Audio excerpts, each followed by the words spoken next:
Thank you, Thaddeus, for this kind invitation, for your warm welcome. It is really a pleasure to be here tonight with you all. Thank you also to all of the attendees for taking the time tonight to learn about Hellenistic Jewish communities. So I'm going to share my screen. It is... So we celebrated on Monday the last day of Hanukkah, which is a memorial of Jewish resistance, especially military and ritual or liturgical resistance. But tonight I would like to talk about another kind of resistance, the foreign oppression and hegemony, which is emotional resistance. The Romans definitely used the emotions in the way that they subdued the conquered nations. And I have two images here on the screen where it's two different coins that they were minted after the destruction of Jerusalem in 70 CE. And they were minted by the Romans, and they represent Judea as a prostrated, bound, and crying woman. The Jews, both in Israel and in the diaspora, were faced with this kind of demeaning propaganda. They also used the emotions to resist this oppression. Well, that's actually the story that I tell in my book that Thaddeus just mentioned, suggesting that indeed they used compassion as a way to assert their identity, to connect with their history, but also to reshape their emotion, reshape the traditions, and position themselves within the globalized environment. So how did they do that? How can an emotion play this role of resistance? This is the story that I will tell tonight. So here's a brief outline of my talk. Brief introduction to Jewish Hellenistic literature. Then we're going to talk about the vocabulary of compassion in Greek, the different words used to express compassion. Then we're going to look at the transition from Hebrew to Greek, especially at innovations in the Greek scriptures that really show the insistence on compassion. I will then turn to Jewish Hellenistic texts. We will review those texts briefly, and I will highlight here two different ideas. So compassion and its role to define that Jewish Hellenistic identity, and also how it helps universalize the Mosaic law. We'll then look at the broader cultural environment and the place of compassion there, especially the Roman cultural environment, to be able to compare what Jewish texts say and what the Romans say. And my conclusion will be to look at compassion as emotional resistance. So let's start with a little introduction here about Jewish Hellenistic literature. So that's simply Jewish literature that was written in Greek between more or less 200 BCE and 200 CE. So that's the late Hellenistic period, the early imperial period. So between the domination of Greece and the domination of Rome. This is a period during which Jewish communities, both in the land and in the diaspora, are under the political influence or even the direct rule of other nations. So first the Hellenistic kingdoms, the Ptolemies, the Seleucids, then we have the brief period of independence under the Maccabees, but that's still a period where Judea is still, under the political influence of both Greece and Rome and those big powers of the time. And then in 63 BCE, Pompey takes Jerusalem. So Judea shifts under the control of the Romans. And in 6 CE, Judea becomes a Roman province and is under the direct rule of the Romans. So we can definitely say that during this period, Jewish communities are a marginalized minority in an imperial world, a globalizing world, which is ruled by big foreign powers. So our texts were often written in the diaspora, although Greek was also spoken and written in the land of Israel. You see on the left a map of the Mediterranean world at the time with Jewish communities, with big centers, of course, in Jerusalem, but also Alexandria, Damascus, Antioch, and Rome. The text that we have, so Jewish texts written in Greek, they comprise, so the Greek scriptures, the translation of the Hebrew Bible into Greek. We have the philosophical text of the philosopher Philo of Alexandria, who writes in the first half of the 1st century. We have the works of Flavius Josephus, the Judean general turned, who was taken captive by the Romans and settled in Rome, and then started to write his history in Rome. So that's after 70, so the latest part of the 1st century. And there is also what is called pseudepigraphic literature, so texts that are attributed to a figure that it's not the actual author. We have, for example, testaments, which are attributed to major figures from the Hebrew Bible, but were written much after the closure of the canon of the Hebrew Bible. But that corpus also includes novels, it includes wisdom text, it includes poetry, oracles, even a drama. But I'm going to talk here especially about the testaments, because that's the text that talk the most about compassion. So moving now, the vocabulary of compassion. So in all ancient texts, first, so Jewish and non-Jewish, it's the ancient Greek corpus, there are these 3 different words for compassion. The first 2 are eleos and oiktos. They are synonyms. They mean just simply compassion, so the emotion that is felt in response to others' undeserved suffering. That's an insistence of Greek authors, that to feel compassion, the suffering, well, the person shouldn't have contributed to their own suffering. For someone drinks too much and then has a car accident, the Greeks would probably not feel compassion for them, but they would feel for the innocent victim who's hurt with no fault of their own. Compassion is basically a fear. This is so in compassion, we fear that the fate that happens to others could also happen to us. It really, compassion puts human beings in touch with their own vulnerability. There's another word, sympatheia. That's the origin of our word sympathy. It was originally meant to refer to an attunement between bodies. You know about contagious yawning. Someone yawns and someone else yawns too. Well, the Greeks would call that sympatheia, sympathy. They also call sympathy attunement between celestial bodies. For example, the moon and the earth, with the tides being influenced by the moon. For them, that's also a case of sympathy. Later, sympatheia gets used to refer to familial attachment, and especially in situations of vulnerability, and then it takes on also the meaning of compassion.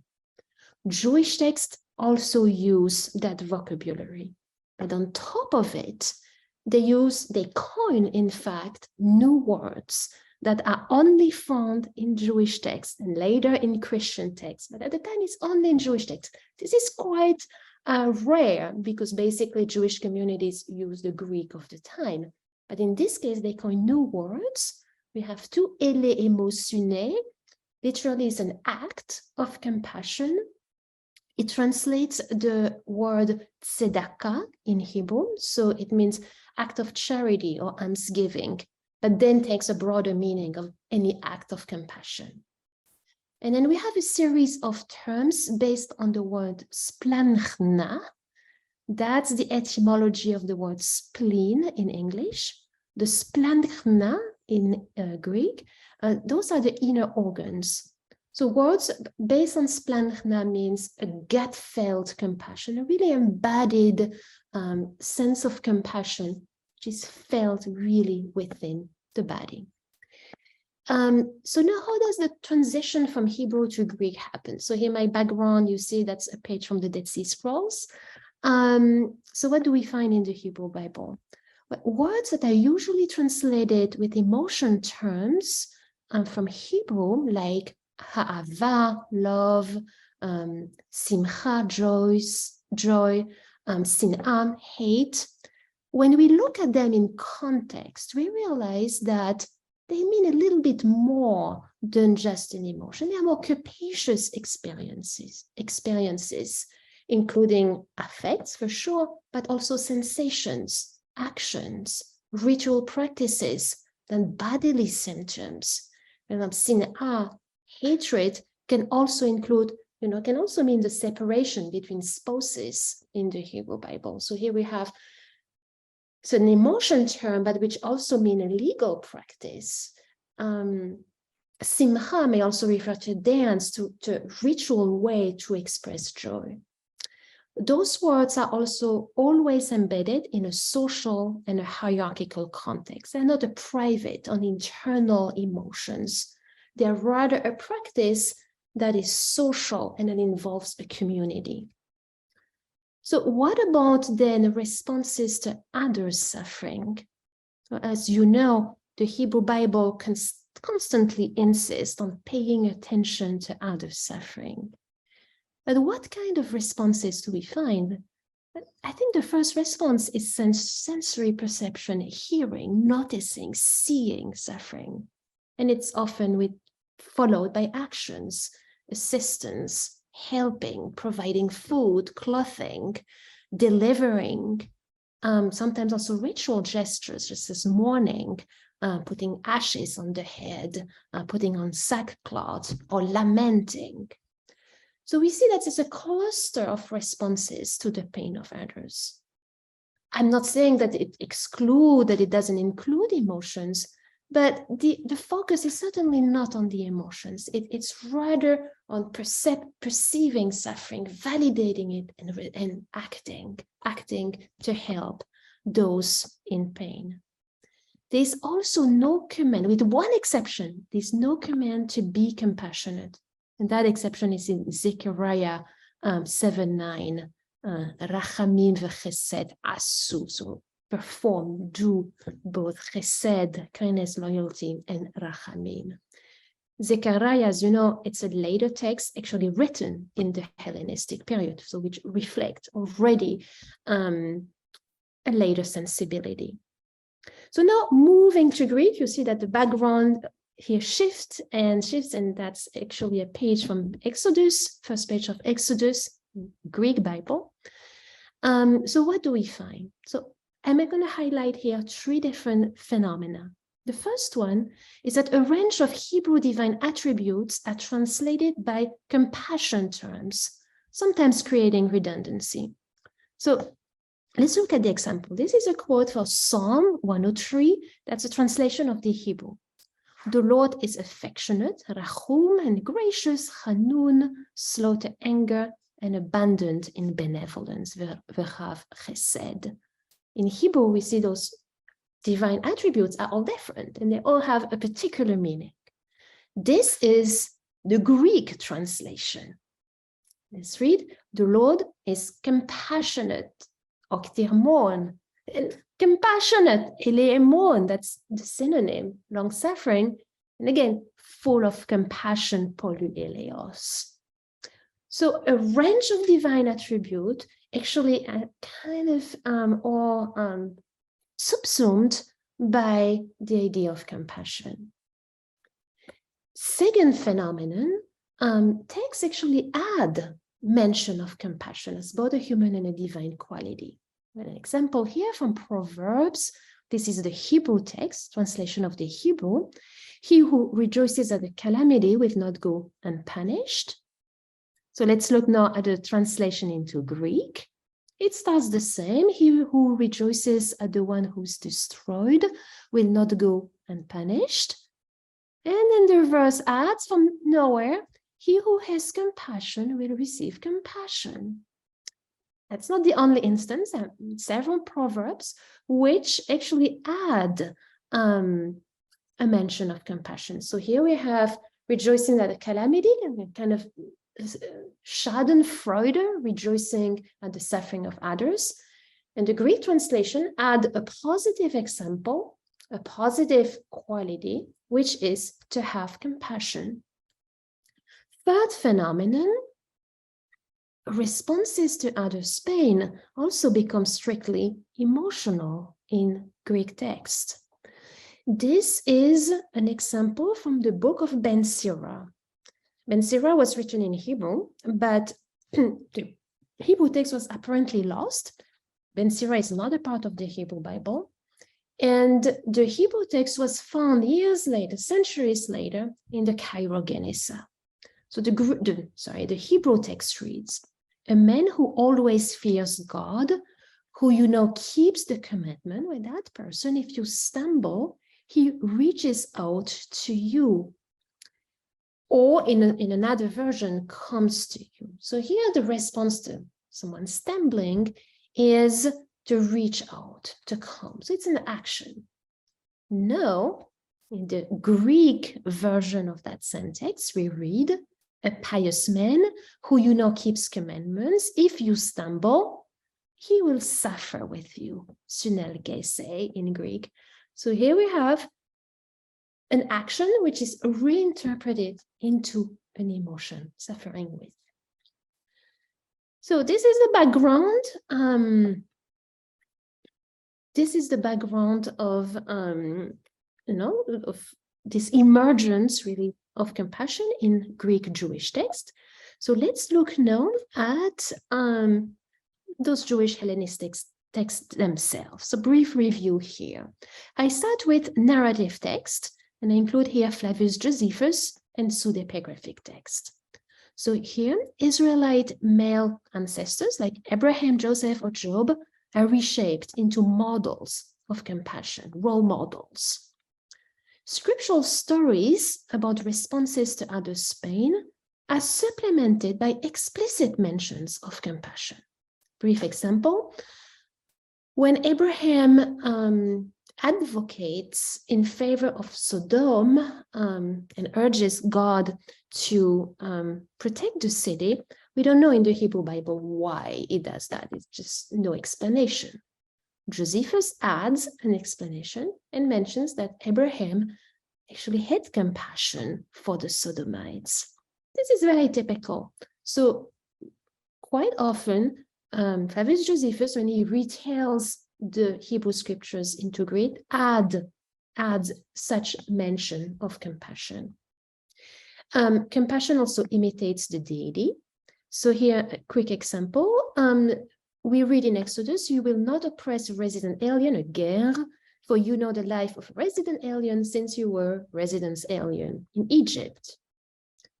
That passage, Josephus rewrites it as such. For it is well for you, having experienced afflictions in Egypt and in the wilderness, to show providence to those in similar circumstances, and having obtained abundance through God compassion, and providence to apportion the same from a similar emotion to those who need it. So for Josephus, of course, the Israelite, or the Jewish people should show compassion to those suffering from afflictions because they have received God's compassion. So compassion becomes a way to imitate the deity. And that's an idea that we will find again in different texts. So moving on here. Now, let's look at philosophical text. And I'm looking here at Philo of Alexandria. So he writes, so compassion for Philo is an emotion, but it's not any emotion. It is the most necessary emotion, and that most closely related to the rational soul, the most rational among the emotion. It is not only an emotion, but also has the potential to become a virtue. He writes, in order that compassion may be lifted from the Hades, the place of the death, of the emotions, to the Olympian place of the virtue, Mount Olympus being the mount of the gods. So for Philo, compassion can become, when it is divinely guided, may become a virtue and may become an imitation of the deity. At the same time, though, compassion is also a natural drive and a typically human feeling, something that kind of a potential that all human beings have, most characteristic of parents' affection for their children. And here, quick example, that's the story of Moses' rescue by the daughters of Pharaoh. I read, so having examined him, baby Moses, from head to foot, Pharaoh's daughter admired his beauty and health. Seeing him cry, she has compassion for him, her soul already turning towards a maternal emotion as if he were her own child. So you see that here, emotion is that maternal feeling within the daughter of Pharaoh, which allows her to feel for that baby as if he was his own and to rescue him, therefore opposing the command of her father to kill all Hebrew babies, male babies. So here we have an example of compassion, which is, not a Jewish, not an Israelite person. It's really an emotion that anyone can feel. At the same time, compassion is also constructed by Philo as a key precept of the Mosaic law. The lawgiver has filled almost the whole of the law with precepts towards compassion and the love of humankind. For Philo, compassion, being that divine quality, is present everywhere in the law. It's kind of the key, the core of the law is the divine compassion for human beings, recommending, urging compassion towards, that people should practice compassion towards one another. And Philo gives multiple examples where the law of Moses urges compassion for like destitute, the poor, the captive, and even animals. There's no word for compassion in those in those Hebrew texts. We have more, a care, caring for all, including the most poor, but it's rephrased by Philo into an emotion. So here it's we don't have many visual material from that period, but this is a fresco from the Dura Europost synagogue, which represents exactly the scene that I mentioned before, the rescue of baby Moses. Of course, it's an important scene for the history of the Israelite people, but it's also an act of compassion, as reinterpreted by Philo. So here I would like to highlight one first idea is how compassion helps build a sense of identity. So as we just noticed, compassion is both a natural drive present in all human beings, but also a key precept of the law of Moses. And as such, it manifests the convergence between the law of Moses and the law of nature, which is a key point of Philo's philosophy, that since the law is given by the creator of the world, obviously the law is perfectly fitted to the needs of human beings. Observing the precepts of the Mosaic law is really to fulfill one's human nature as planned by the Creator, as given by the Creator. And compassion is really, in between that human nature, that common core that all human beings have, and also the key precept of the law. So feeling compassion really fulfills the Mosaic law, but also one's human nature. We have here, I suggest, a sense of emotional sense of identity. When we think about Jewish identity in ancient times, we think about the scriptures. We think about liturgical ritual practices, prayers. We think about perhaps places, the temple, and then synagogues, places of worship. We think about beliefs. We think about the law and our commandments. But what I'm suggesting here is perhaps to complete this picture by adding emotions, how those ancient Jews felt about themselves. And perhaps compassion is a way to start thinking about that emotional felt sense of identity.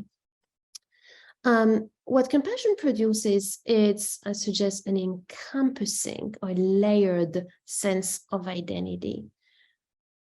Because, as I said, the law of Moses is given by the Creator, then there is no contradiction between being Jewish, observing the law of Moses, and being fully human.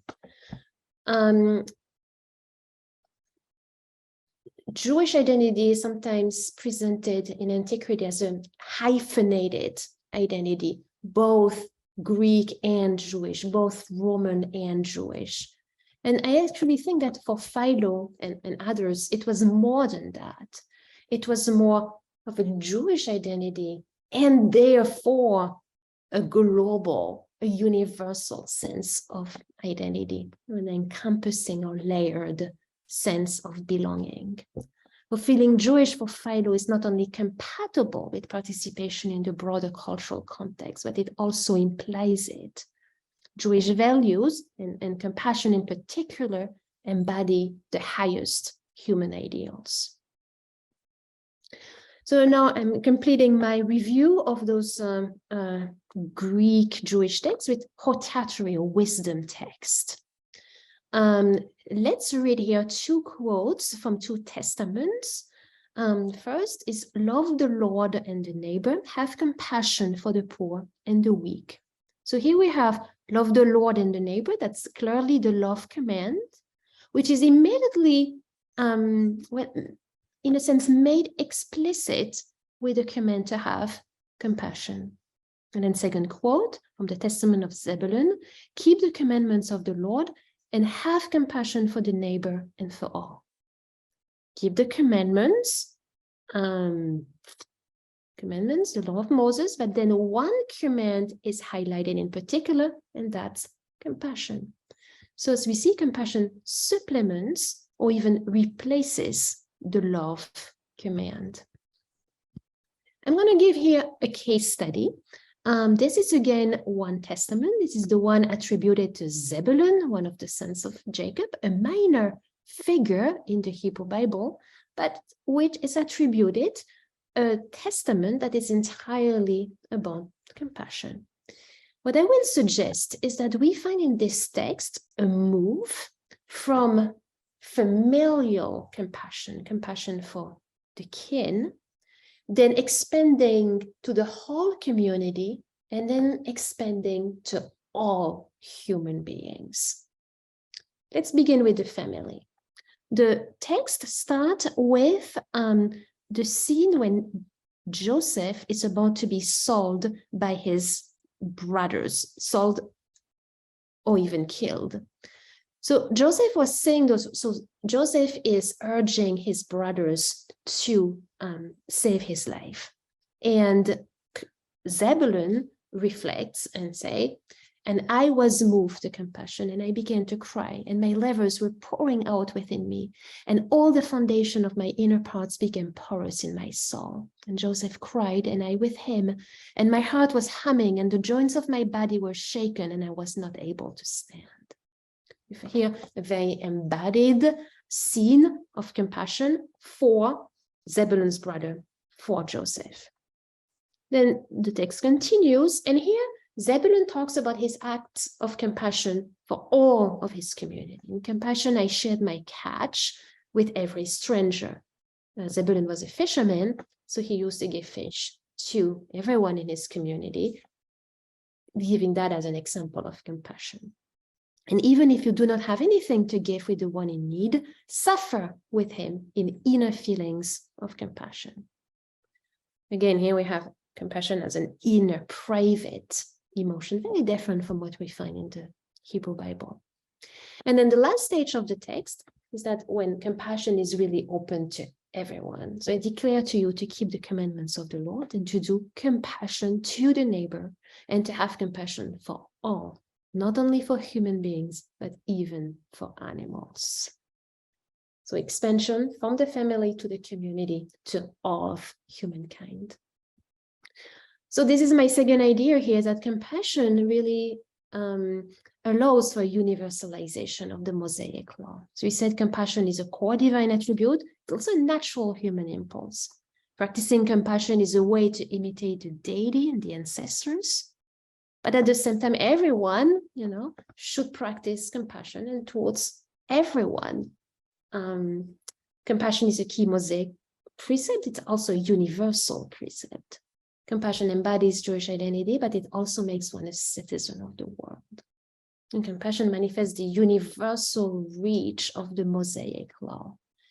And through it, so our authors here really make the Mosaic law not only a nation's code of conduct, but much more, they reframe it into a universal ethics.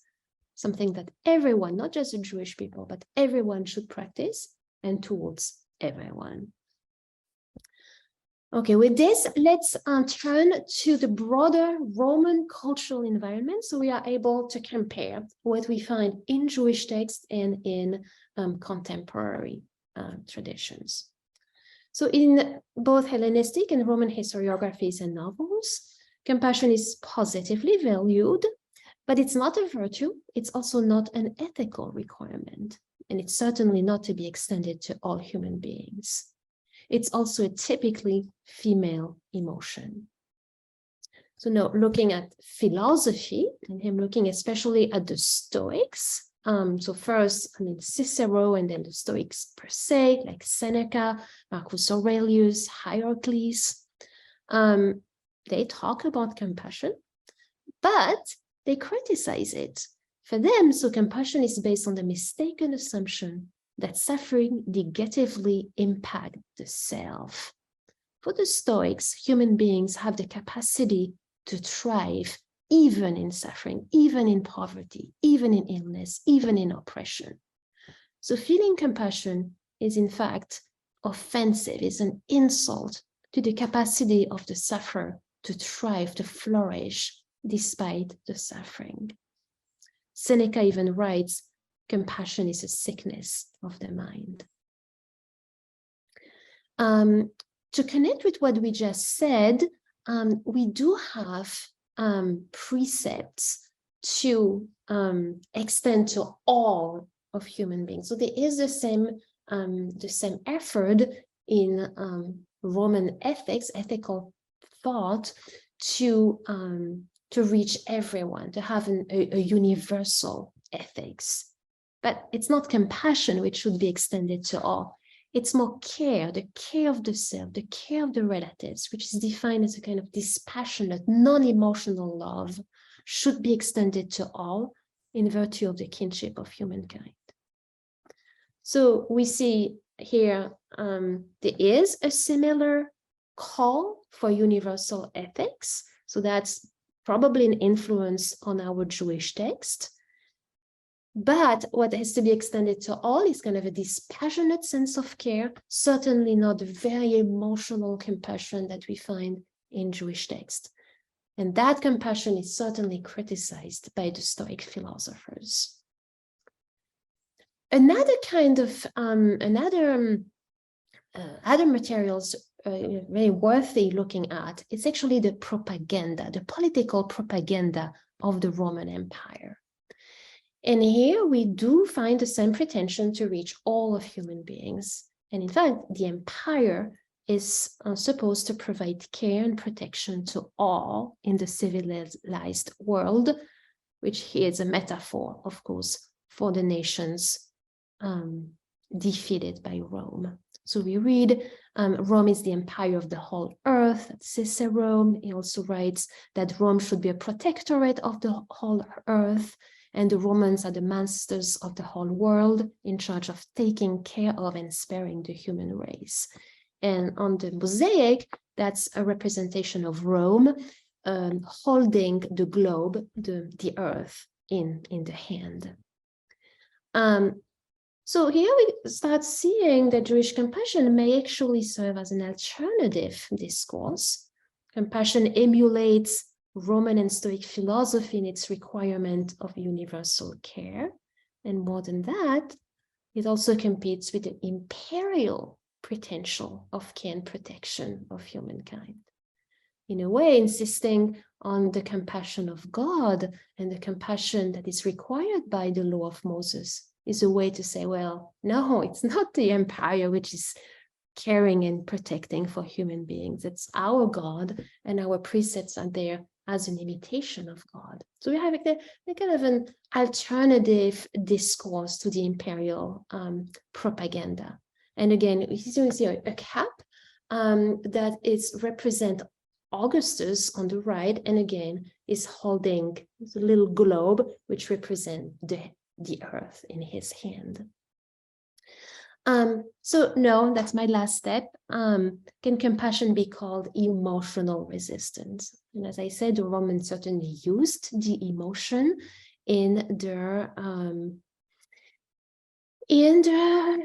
victory propaganda, here representing on the Ark of Titus the objects that were looted from the Jerusalem temple. Here, the same cap that I showed you before, again showing Augustus, the emperor, represented as Pater Patriae, so father of the fatherland, being greeted, honored by the vanquished nations, which are represented both by elderly people bending, prostrating, and children. Children being a way also to represent those defeated nations, kind of an infantilized representation of conquered nations. And of course, that's where I started. On those coins, a representation of Judea as a bound, prostrated, crying woman. So feminized, the nation is feminized, opposed to the masculinity of the standing and armed soldier, Roman soldier on her left. The idea of emotional resistance was developed in a recent book by Henri Mermelstein, published in 2021. Mermelstein presents different forms of emotional resistance in ancient Judaism. And one of them is cases where protagonists defy emotional rules by displaying forbidden or denigrated emotions. And in the process, they turn a posture of diminishment into empowering defiance. And I think that's exactly what happens with compassion.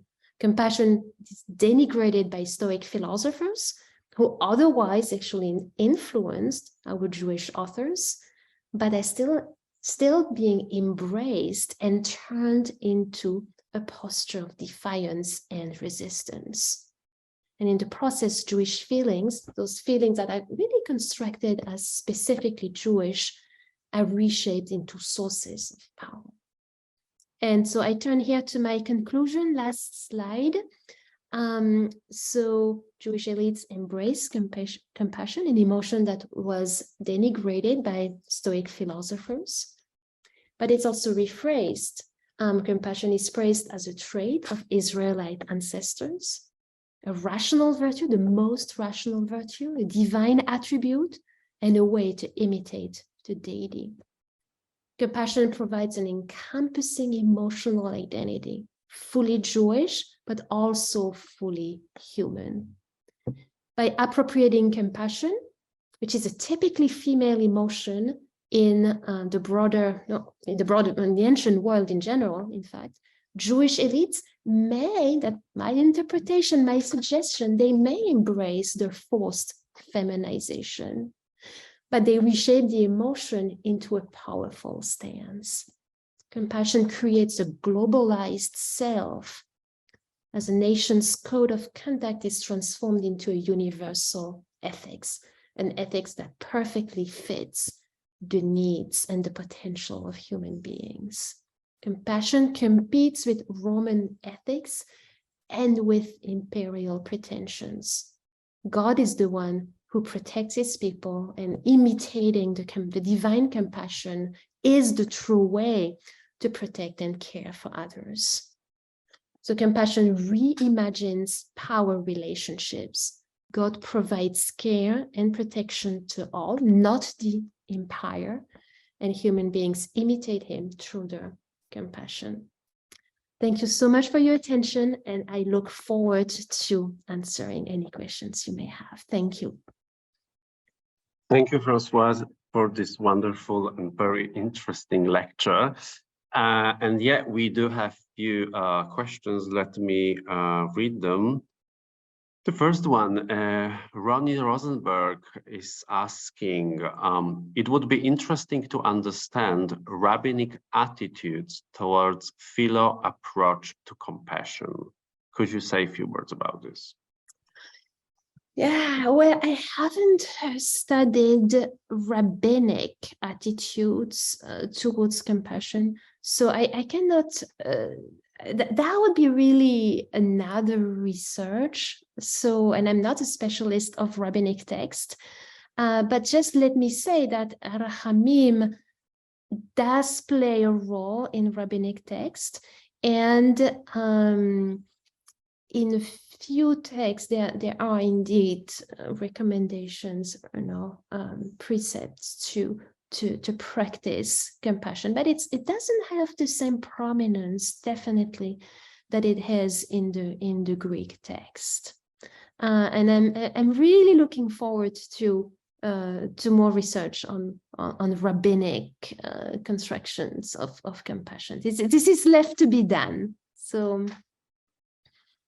Lovely. So we are looking forward for more research. And actually, the same person, also Ronnie, is asking a second question. How did compassion migrate then to Christianity and seem rather unmentioned in the Mishnah as a compassion?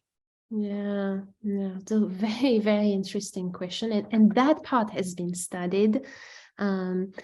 Susan Wessel has two different books on compassion in early Christianity. So first thing to say about this that actually I didn't mention before is that Jewish Hellenistic texts, those Jewish texts written in Greek, are known to us because they were copied and transmitted by the Christians. That's kind of a forgotten tradition within Judaism. While the Christians really appropriated those texts. And I quoted especially the Testaments. So Christians not only copied those texts, but they also edited them, and they added Christian sentences within them. I mean, they conserve a Jewish core, and they definitely dates, from the 1st century BCE. So they definitely originate in Jewish communities, but they were used, copied, and even edited by Christian communities. So the Christians appropriate this Greek-speaking Judaism, and they actually find it very useful to build their own philosophies. And Josephus is used. Is also used by the Christian. It's even also redacted by Christians, and Philo's philosophy is widely used by Christian philosophers to build their own philosophies. And they do use compassion. Compassion is also has a quite important role in the Gospels, which are very close. I mean, they're composed by communities who could be, I mean, they are still, in between Judaism and Christianity, as Christianity is still in the making. There's no strong boundaries. We have the parable of the Samaritan in the Gospel of Luke, which has exactly the same reasoning as we find in Philo and in the Testament, where compassion makes explicit the love command and extend it to all human beings. So it's exactly the same impulse, the same intervention there. And then the Paul talks a little bit about compassion, but not too much. But then the fathers of the church and Christian philosophers use compassion. And compassion also becomes a way to imitate not only God, but imitate Christ in Christian thought. So yeah, so that the history continues definitely in Christian communities. Thank you. It's fascinating. Okay, and another one, and seems like the last one, however, I encourage our audience to type more, and if somebody wants, also he can raise his or her hand, and I will unmute this person. Okay, another person, actually an anonymous one, but there is a question. The Greek words you mentioned at the beginning are also sometimes translated pity. Isn't there a substantial difference between compassion and pity? And how do you know when oiktos means compassion and when pity? Well, this is such a great question. So eleos and oiktos, there is a tradition to translate them by pity, because pity used to mean, kind of a general emotional response to suffering in English. However, the term pity in English changed meaning over time and began to mean kind of a condescending attitude of someone who witnesses someone in pain and really out of pity, condescension, kind of consent to helping. However, this is not the meaning of the Greek term. So eleos and oiktos are simply, the response of someone who's touched by the suffering of others. What is important for the Greek is that, as I said, that suffering needs to be undeserved. I mean, if the person has done anything to contribute, to cause one's own suffering, well, ancient Greek would be very, very reluctant to feel any either eleos or oiktos. And as I said, the other thing, it's a fear. I mean, it's not purely self-directed. Eleos and oiktos, it's also about the self. It's also realizing one's own vulnerability to suffering. It's someone, facing an illness and realizing, oh my, I could, also face that myself. And that's really the Greek sense of eleos and oiktos. In my book, I actually translate the terms with the word pity, as the anonymous person mentioned, because that's a convention. But then now I tend to just use compassion because of that condescension that is contained in the English word, and I don't want to suggest that that's what is involved. If there is a sense of then pity with condescension, there would be other contexts to mean that. And I don't see it at all in the text, in the Jewish text that I presented today. I mean, it may be my goodwill, but I see, like a sense of really of respect for the one in pain, and a desire to join the person in pain also through one's feeling, not only through actions, but also through feelings. Thank you. Except of those questions, we have also a few comments where people are saying how marvelous and how great your presentation was. And dear Françoise, thank you very much one more time. It was very interesting, and I wish you all the best for the new year. And thank to all of the audience for coming to this evening or this afternoon or even morning, depending where are you. And hope for a great, for more great events the next year. Thank you very much and all the best. Thank you so much. Thank you, everyone. And thank you, Thaddeus. Thank you very much.